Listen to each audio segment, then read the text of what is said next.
Assalamualaikum warahmatullahi wabarakatuh. Halo semua, kali ini kita akan belajar tentang klasifikasi materi dan perubahannya. Setelah mempelajari materi ini, siswa diharapkan dapat menggolongkan karakteristik materi, menjelaskan perbedaan unsur, senyawa, dan campuran, menyelidiki bahan-bahan alam yang dapat dijadikan sebagai indikator alami, menjelaskan perbedaan berbagai metode pemisahan campuran, menerapkan aplikasi metode pemisahan campuran dalam kehidupan sehari-hari. Nah, dalam materi ini, kita akan mempelajari dua subbab. Yang pertama adalah cara mengklasifikasikan materi, dan yang kedua adalah cara memisahkan campuran. Alam semesta terdiri atas planet-planet, contohnya bumi. Di bumi terdapat gunung, udara, laut, dan begitu banyak hal lain. Segala sesuatu yang berada di bumi tersusun atas materi, yang terdiri atas unsur seperti air, udara, tanah, dan api. Itulah gambaran keragaman materi. Adapun cara mengklasifikasikan materi yaitu dengan cara mengamati karakteristik benda tersebut, mencatat persamaan dan perbedaan sifat benda masing-masing, memasukkan benda-benda yang memiliki persamaan sifat ke dalam satu kelompok, memberi nama yang sesuai pada setiap kelompok benda tersebut.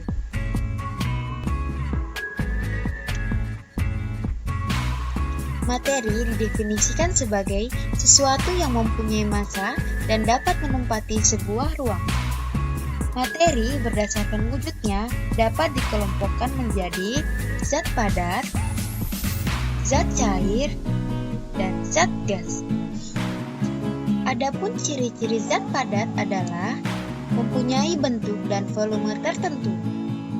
Jarak antar partikel zat padat sangat rapat, dan partikel-partikel zat padat tidak dapat bergerak bebas.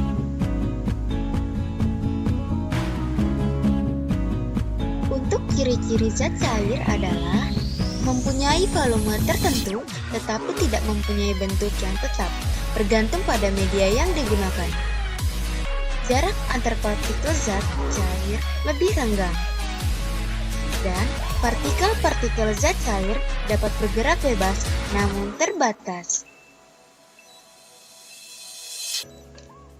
Dan untuk ciri-ciri gas adalah 1. Tidak mempunyai volume dan bentuk yang tertentu. 2. Jarak antar partikel gas sangat renggang. Dan ketiga, partikel-partikel gas dapat bergerak sangat bebas.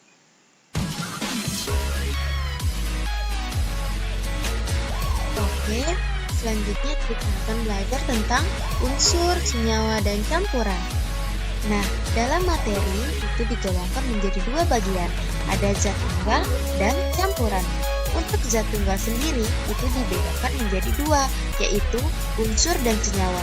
Sedangkan campuran itu dibedakan menjadi dua juga, yaitu campuran heterogen dan campuran homogen. Untuk lebih jelasnya, yuk kita bahas satu persatu. Unsur merupakan zat tunggal yang tidak dapat dibagi lagi menjadi bagian yang lebih sederhana dan akan tetap mempertahankan karakteristik asli dari unsur tersebut. Nah, bisa kalian lihat, tabel itu merupakan sistem periodik unsur. Apa itu? Sistem periodik unsur adalah susunan yang menampilkan unsur-unsur kimia. Penyusunan sistem periodik unsur didasarkan pada nomor atom, konfigurasi elektron, dan sifat kimia.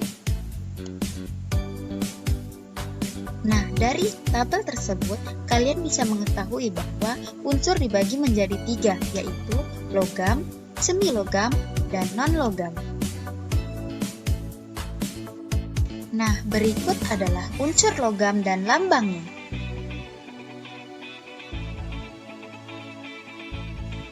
Selanjutnya ada unsur non-logam dan lambangnya.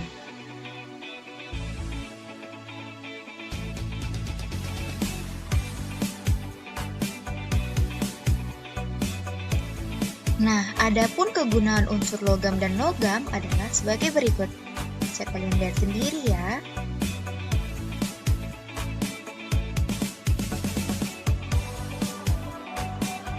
Senyawa. Senyawa merupakan zat tunggal atau murni yang dapat diuraikan menjadi dua atau lebih zat yang lebih sederhana dengan proses kimia biasa.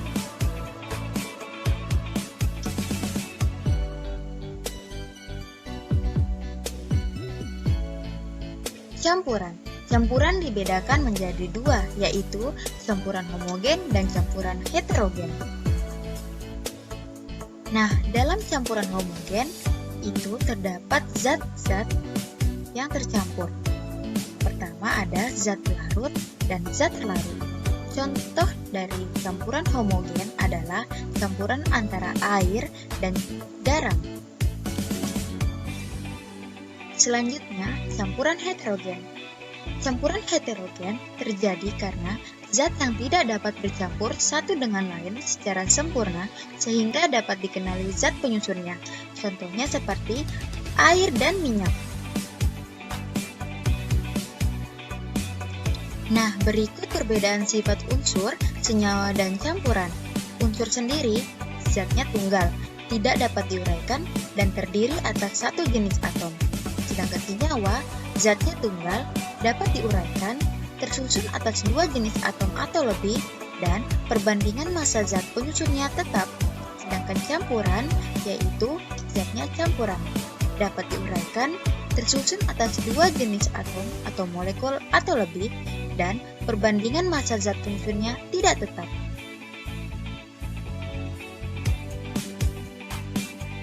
Selanjutnya, larutan asam, basa, dan garam. Larutan asam, rasanya masam dan tidak boleh dicoba kecuali dalam makanan. Dapat menimbulkan korosi dan dapat mengubah kertas lakmus biru menjadi merah. Larutan basa mempunyai rasa agak pahit, namun tidak boleh dicoba. Berasa licin di kulit dan mengubah kertas lakmus merah menjadi biru. Dan untuk garam sendiri adalah campuran antara reaksi asam dan basa. Nah, bisa kalian lihat sendiri ya untuk reaksi kimianya.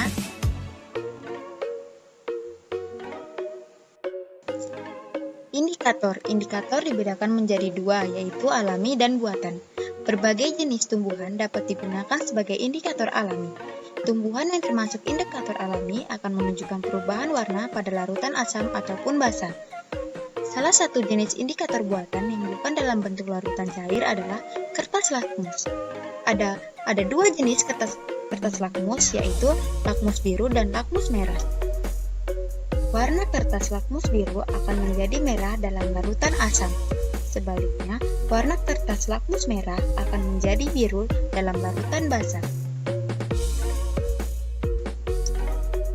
Cara memisahkan campuran terdapat 5, yaitu filtrasi, sentrifugasi, distilasi, kromatografi, dan sublimasi.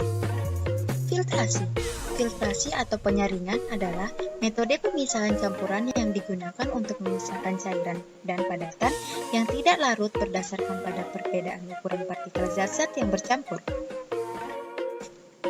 Sentrifugasi adalah metode yang digunakan secara luas untuk memisahkan sel-sel darah merah dan sel-sel darah putih dari plasma darah.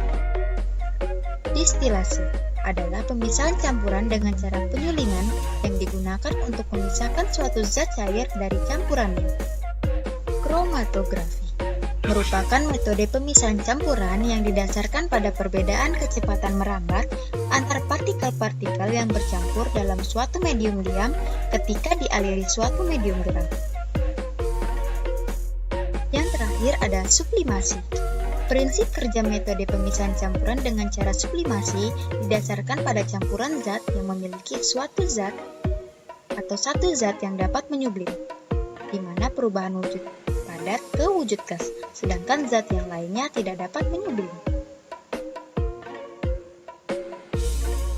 Oke, cukup sekian pembelajaran kita hari ini. Jika ada yang ingin bertanya, silahkan tulis di kolom komentar ya. Terima kasih atas perhatiannya. Saya tutup. Wassalamualaikum warahmatullahi wabarakatuh.